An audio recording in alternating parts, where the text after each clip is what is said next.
नमस्कार, मी DT आंबेगावे. आपण पाहत आहात सत्य पोलीस टाइम्स. मराठा आरक्षण विधेयक मंजूर. मनोज जरांगे आणि देवेंद्र फडणवीस काय म्हणाले? मराठा आरक्षणासंदर्भातील विधेयक एकमताने विधानसभेत संमत करण्यात आले.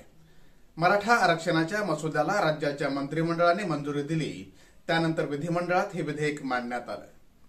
विधानसभेतही मराठा आरक्षण विधेयकाचा मसुदा एकमताने मंजूर करण्यात आला आहे. यानंतर मराठा आंदोलक मनोज जरांगे पाटील यांनी आपली पहिली प्रतिक्रिया दिली आहे. दिलेल्या आरक्षणाचं स्वागत आहे, पण हे आरक्षण आम्हाला मान्य नाही, असं मनोज जरांगे पाटील यांनी म्हटलंय. उद्या जालना जिल्ह्यातील अंतरवली सराटीमध्ये मनोज जरांगे पाटील यांनी मराठा आरक्षणाबाबतची बैठक बोलावली आहे. सगळ्या मराठा बांधवांनी अंतरवली सराटीमध्ये या आंदोलनाची पुढची दिशा ठरवूयात, असं आवाहन मनोज जरांगे पाटील यांनी केलंय.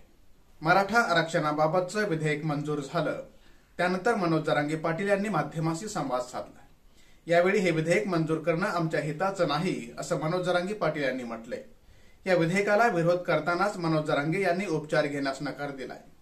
मराठा समाजासाठी त्यांचा मुलगा म्हणून मी काम करतो आहे, त्यांच्यासाठीच लढत राहणार, असं मनोज जरांगेंनी म्हटलंय.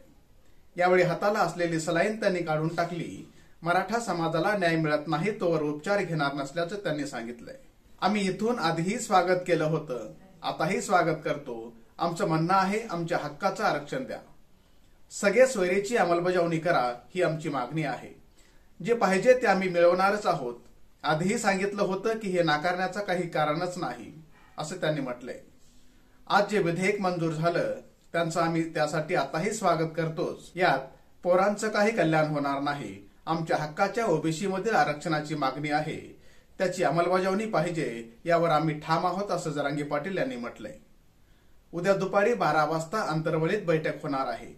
ज्यांना शक्य आहे त्यांनी यावं, शक्यतो सर्वांनीच यावं. उद्या आंदोलनाची दिशा ठरवू, असं आवाहन त्यांनी यावेळी केलंय. उपमुख्यमंत्री देवेंद्र फडणवीस काय म्हणाले?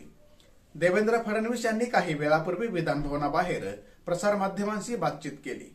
यावेळी ते म्हणाले, पृथ्वीराज चव्हाण यांच्या नेतृत्वातील सरकारने मराठा समाजाला 16% आरक्षण दिलं होतं, परंतु न्यायालयाने ते नाकारलं. आम्ही पुन्हा मराठा समाजाला 16% आरक्षण दिलं, परंतु न्यायालयाने तार्किकदृष्ट्या त्यामध्ये काही बदल केले. न्यायालयाच्या सूचनेनुसार मराठा समाजाला नोकरीत 12% आणि शिक्षणात 13% आरक्षण देण्यात आलं, परंतु ते देखील आरक्षण टिकू शकलं नाही. देवेंद्र फडणवीस पुढे म्हणाले, आता राज्य मागासवर्ग आयोगाने सर्वोच्च न्यायालयाच्या निकषांच्या आधारावर काही बदल सुचवले आहेत. मागासवर्ग आयोगाने न्यायालयाच्या निकषानुसार राज्यभर पाहणी केली. त्या पाहणीतून त्यांनी ज्या प्रकारचा अहवाल आपल्याला दिला त्या अहवालानुसारच आपण आरक्षणाची टक्केवारी ठरवली आहे.